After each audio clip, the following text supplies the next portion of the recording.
Welcome to Sana Knowledge Institute, enhancing global peace through citizen diplomacy. Today's lecture focuses on one of the most consequential themes in contemporary international relations: Africa's agency in a multipolar world.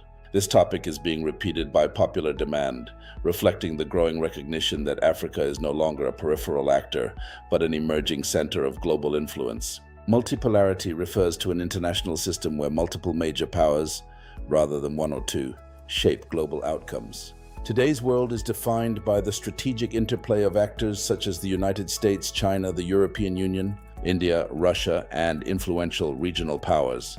This diffusion of power creates strategic space for regions like Africa to assert their interests more effectively. Africa's agency is the continent's capacity to act, to influence global decisions, and to shape international norms. It is expressed through collective bargaining, strategic partnerships, and control over critical resources.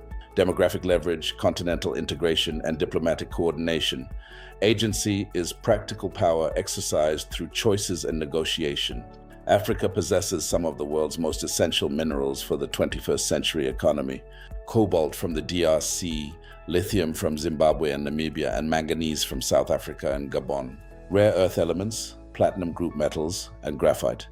These are indispensable for electric vehicles and renewable energy systems. Semiconductors, aerospace, and digital technologies.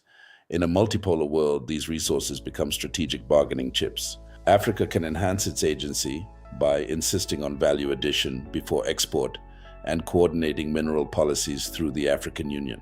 By 2050, Africa will represent 1/4 of the world's population. This demographic strength is a source of influence. A young workforce driving global industries and a rapidly expanding consumer base that attracts investment. A generation leading digital transformation and fintech. Demographic weight becomes political and economic leverage. Africa's youth are not a challenge, they are a strategic asset. Africa occupies a unique geostrategic location, controlling access to the Red Sea, Indian Ocean, and Atlantic, hosting key choke points like the Suez Canal and Bab el-Mandeb, linking global trade routes between continents. With AfCFTA and new transport corridors, Africa is emerging as a central node in global commerce. Africa's assets only translate into influence when mobilized strategically. Key pathways include continental integration. AfCFTA transforms Africa into the world's largest free trade area, strengthening bargaining power. Coordinated diplomacy, speaking with one voice through the AU, regional blocs, and thematic coalitions. Strategic diversification, engaging multiple global partners to avoid dependency on any single power. Value addition and industrialization, moving from extraction to manufacturing and technology. Human capital investment and digital diplomacy. Agency is not inherited, it is exercised. Multipolarity expands Africa's diplomatic space. The continent can negotiate from a position of strength and leverage competition among global powers, asserting priorities in climate, trade, and technology, while building new alliances that reflect African interests.